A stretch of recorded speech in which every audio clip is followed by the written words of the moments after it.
Your name once echoed through the rice fields with the laughter of your little brother. You were just a daughter of dirt and wind, your hands hardened by harvests, your skin warm with sun.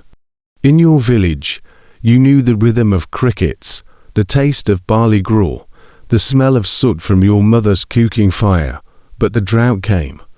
Then the disease, then the fear. You didn't scream. You didn't even ask why. The boy from the next village began screaming in the night, frothing at the mouth. His mother said you cursed him, that you gave him roots wrapped in red silk, that you whispered things into the stream. Her screams spread faster than the truth. You stood still when they came. Your mother did, she begged. She threw herself before the constable. But your father, the mountains, your old protectors, turned their backs. The smoke smelled like earth and sweat. It was white, stiff, and too tight around your chest. It scratched your arms. It made your body feel like it wasn't yours anymore. Like home, your lips cracked. You were given rice only once a day. No meat, no salt, no questions. You were told to turn, to bow, to lift your arms. He poked your shoulder with a wooden stick, said nothing, then left, but others whispered in the dark. One girl cried until she choked. Another one talked to herself in fragments. Some were too quiet. You wondered if they were already ghosts. You did not know if that was good or bad. He only said, "We can't afford another mouth." His voice cracked, but he did not look at you. They tied your hands with coarse rope, dragged you through the rice paddies like a broken offering. But his mouth was sewn shut. Mud clung to your feet like it wanted to keep you. 5 men stood, arms crossed, watching as an old woman with rotting teeth poured freezing water over your head again and again until your lips turned blue. The person in the reflection wore the robe of the condemned. Her scalp gleamed, her mouth trembled. Your body trembled, teeth clattered, but they told you not to resist. A witch must be cleansed, they said. You must be softened before being judged. Your brother cried until his voice vanished. You were not allowed to say goodbye. The cart they forced you onto was splintered wood and iron nails. Your wrists bled as you tried to balance. Around you, the trees blurred. The thick black hair fell like heavy snakes onto the stone floor. Covered in silk and smiling masks, you felt your scalp burned with every scrape. They said it was to remove evil spirits, but you knew it was to remove your identity. You realized then your life had been traded for silence. The cart wheels creaked like dying birds. The last thing you saw was the smoke from your village chimney. It disappeared behind the trees as the path turned, and with it, everything you once were. They called it purification. You were stripped of your rags before the sunrise. They shaved your head. They burned your old clothes in front of you. Then they gave you a robe. You were forbidden to speak unless spoken to. You were made to kneel 4 hours under the summer sun. Your knees swelled. A man with thin lips came to inspect your body. At night, you tried to sleep. In your dreams, you saw your brother's face. On the 4th day, they brought you before a mirror, forced you to look. Your face was swollen, your eyes hollow. A bruise bloomed on your cheekbone. You looked away. They forced your head back. Witches don't get to look away, the woman whispered. And you realized the place you were going wasn't a prison. It was a theater of death. They took you to a fortress veiled in beauty. Red pillars gleamed under the sun. Roof tiles curved like dragon scales. Courtyards bloomed with chrysanthemums. But beneath the scent of flowers was something sour blood, perhaps, or the rot of secrets. In truth, it was a palace of masks and knives. They called it the Bureau of Rituals, a place where those accused of spiritual crimes were evaluated. You were not the only one. The silence between you all was louder than screams. Guards watched from the shadows, their whips hung from belts, never still. Dozens of girls, heads shaved and robes stiff, knelt on cold stone. A girl 2 years younger than you failed to bow low enough. Her back was struck, once, twice, a third time. She didn't scream, no bodies, no answers. She only stared forward, lips bleeding from where she bit them shut. Later that night, she tried to drink ink to poison herself. Never cry in public, never comfort others. You watched how the favored girls moved soft steps, bowed heads, empty eyes. They were praised, they were untouched, alone, the doors closed behind you. His hands were clean, his voice was calm. He asked if you saw ghosts, if you spoke with foxes, if you could curse a man with a single breath. They stopped her. She vanished the next morning. One by one, others disappeared too. A girl who limped, a girl who stammered, a girl who smiled too much. You learned fast, speak only when asked, smile, but not with your teeth.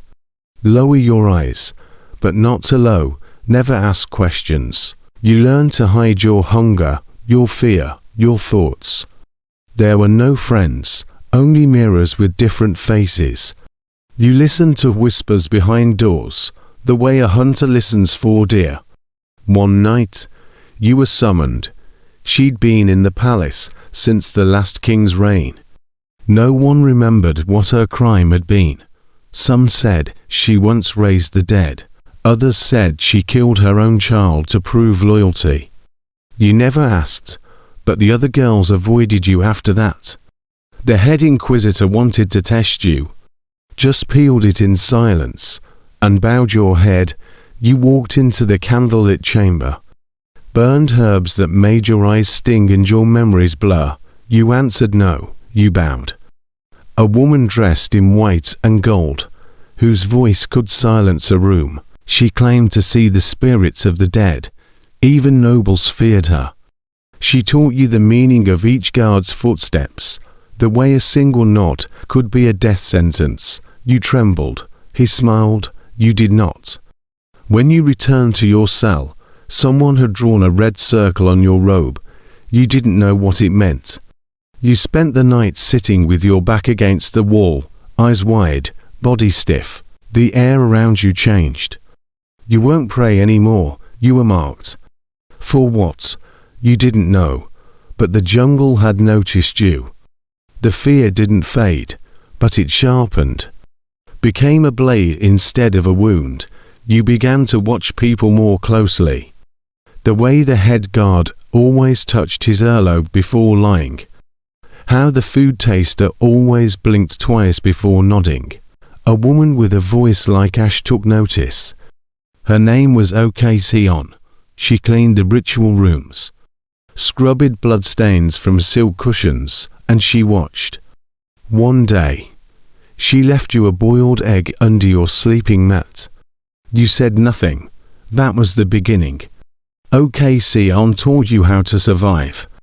When to hold your breath, when to look disgusted to hide fear, when to weep on command.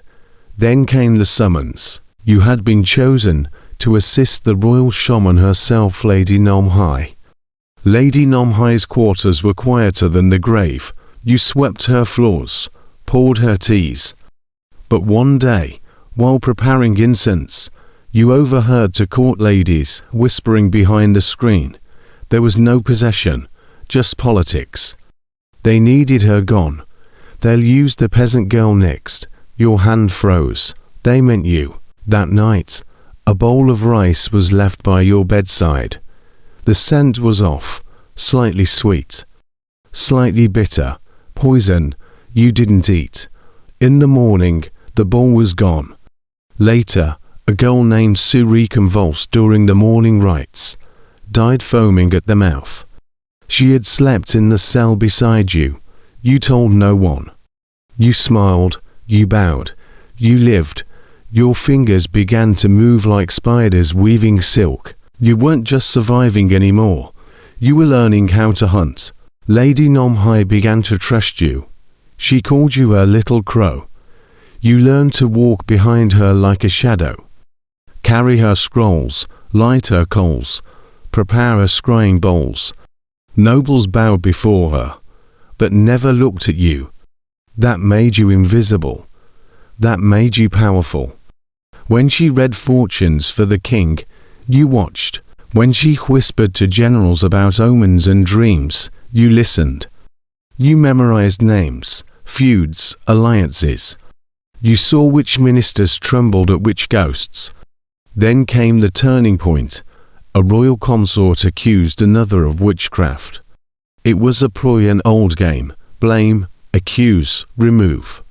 But the court needed a tool. You buried it under the consort's floor in the dead of night.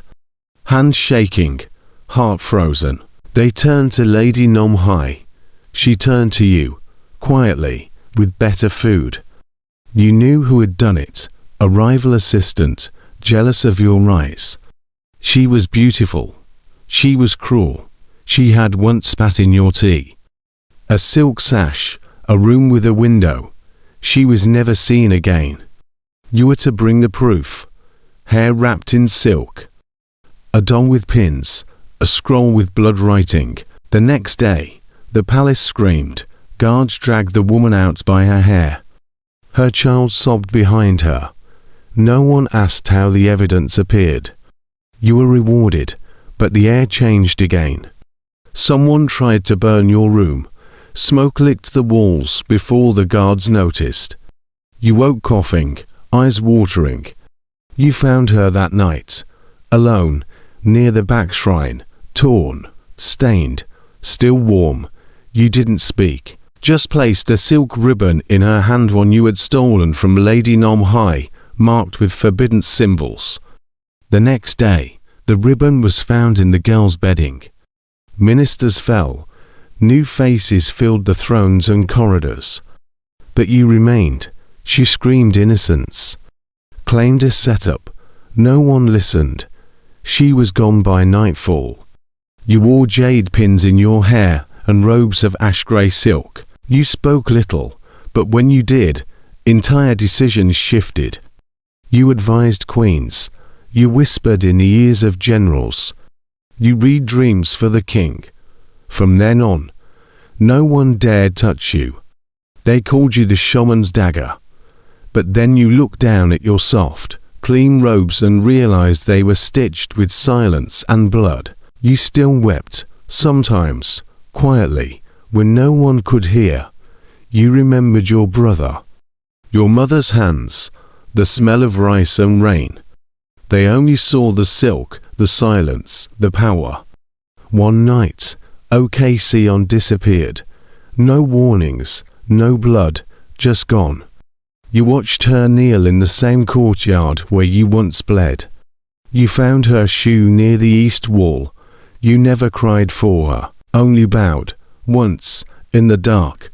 Then you turned away and stepped deeper into the shadows that welcomed you like an old friend. Years passed, the palace changed kings. You were no longer a servant, not even an assistant. They called you Lady Co now. And no one dared question you, but power left its marks. Your joints ached when it rained. Your dreams were not your own. Sometimes you woke, thinking you heard Joseon's voice. Sometimes you saw a boy's face at the gate barefoot, eyes full of questions. The village chimney smoke disappearing behind the trees. You never married. You never returned home. When the younger girls in the bureau bowed to you, they never saw the blood beneath your nails. One day, a new child was brought in, accused of witchcraft, dirty feet, wild eyes. You asked for her. You fed her rice. You gave her clean clothes. And when she asked who you were, you said, no one. Just someone who survived. At night, you sat beneath the same camellia tree that had stood since your arrival. The wind whispered. The petals fell. You closed your eyes. You saw the cart, the muddy road. You saw your mother's hands. You saw your brother's tears. And then, nothing, only the quiet. Only the weight of everything you had to kill in order to live. You are no longer human. You are the shadow that survived an entire dynasty.